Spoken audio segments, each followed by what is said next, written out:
In case you hadn't thought it got ugly already, well, it's officially got ugly in NASCAR. 2311 Racing, the team co-owned by Michael Jordan and Denny Hamlin, and Front Row Motorsports have opted to sue NASCAR. That's right, you heard me right. They're going to sue NASCAR.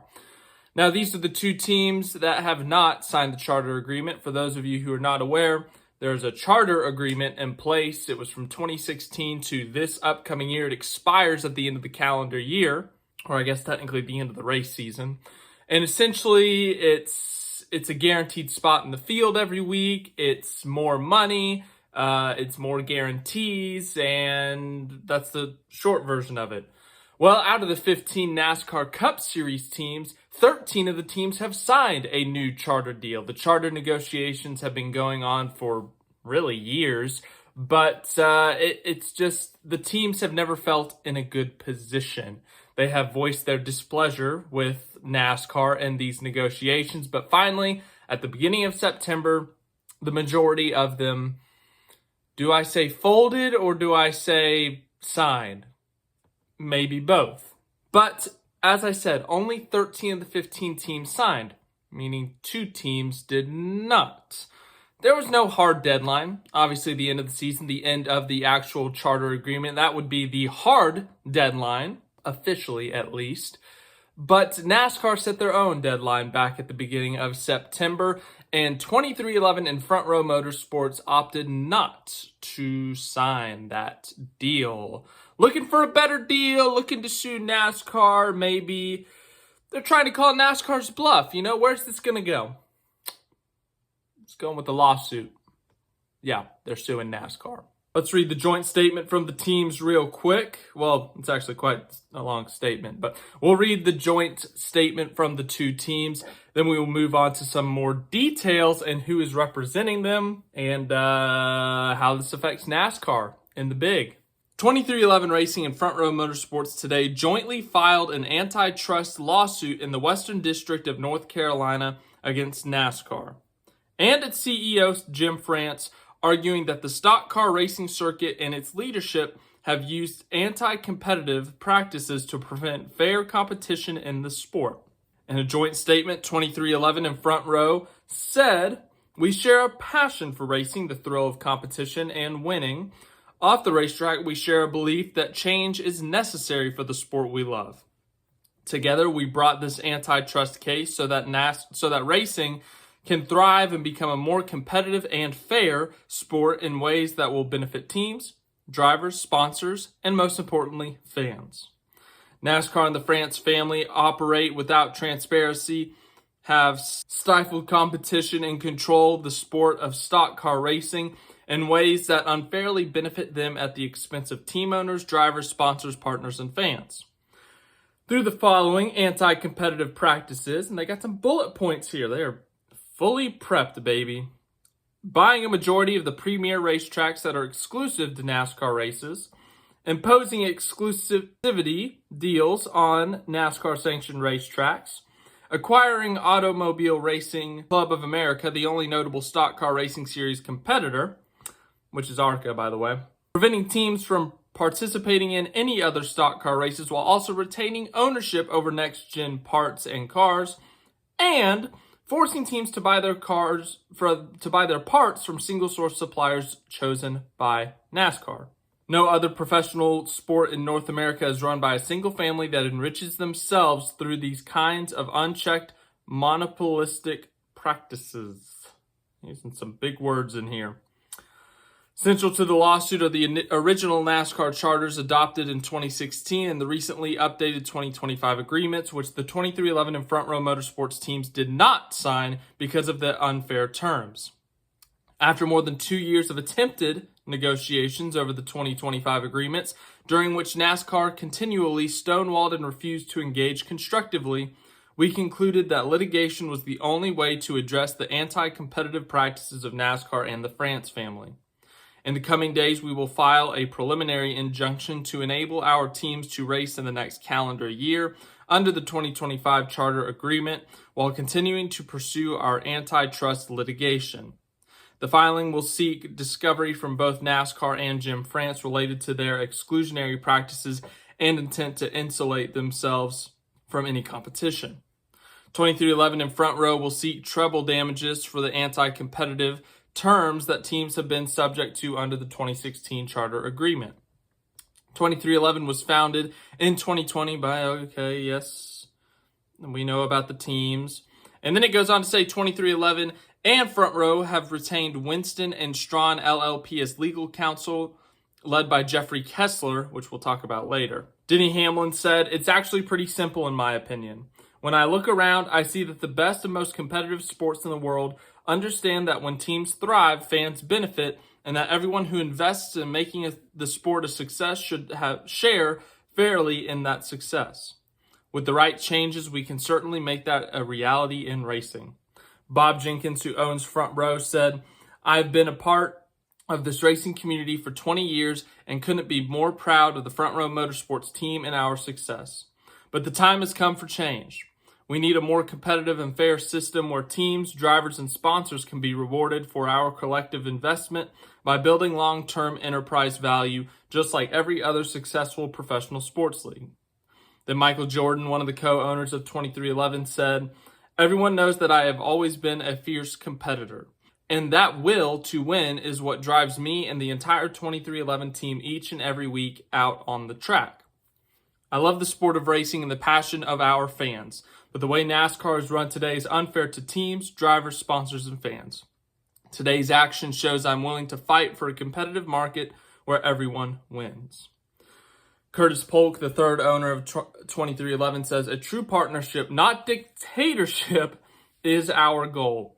For over 2 years, I have dedicated myself to championing a more fair and transparent system with NASCAR, where we recognize the importance of the France family and the sanctioning body, but to do what is best for all stakeholders.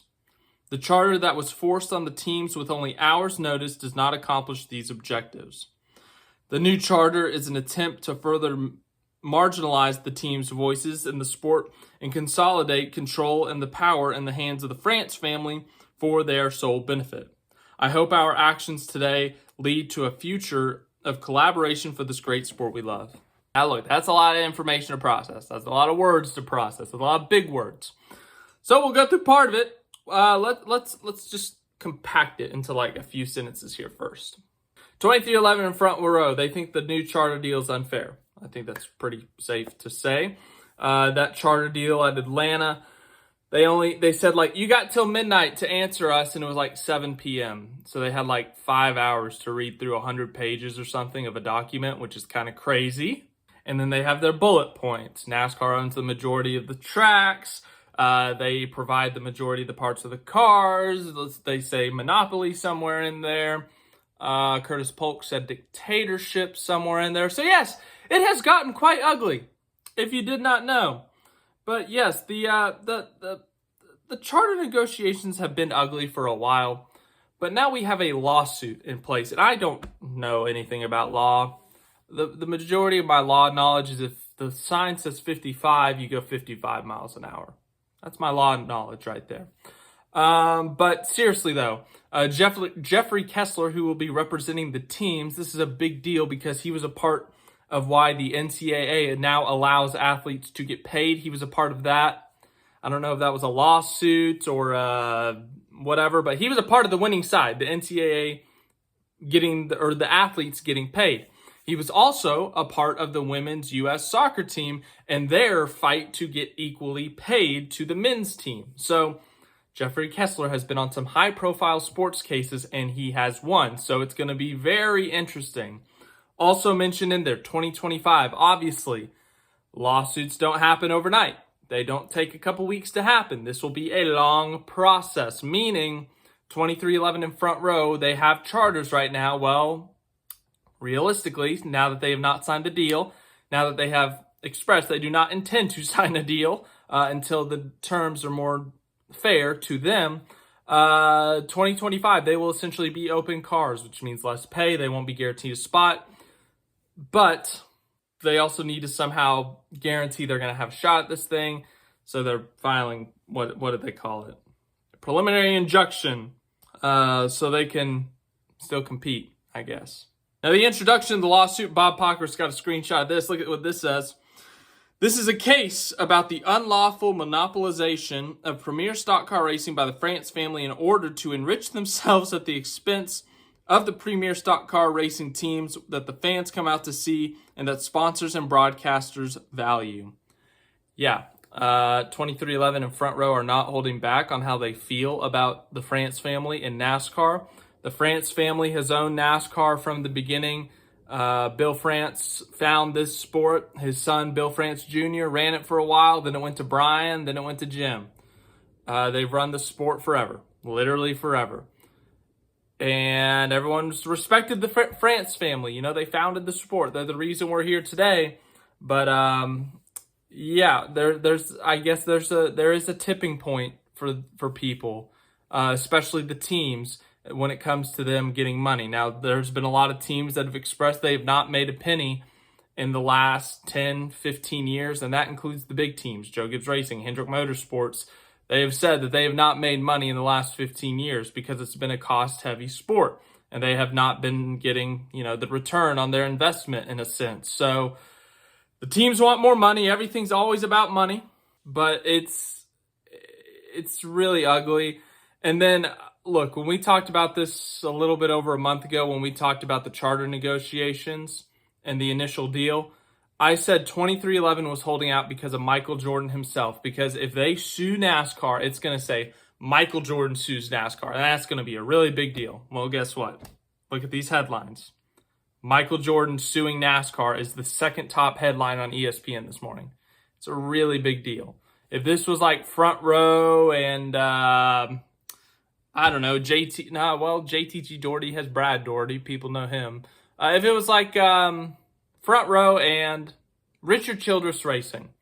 Now, NASCAR people know who they are, but outside of NASCAR, not a lot of people know. And they'd say, oh, okay, cool. But you see Michael Jordan suing NASCAR? Oh, whoa, that's Michael Jordan suing NASCAR. What?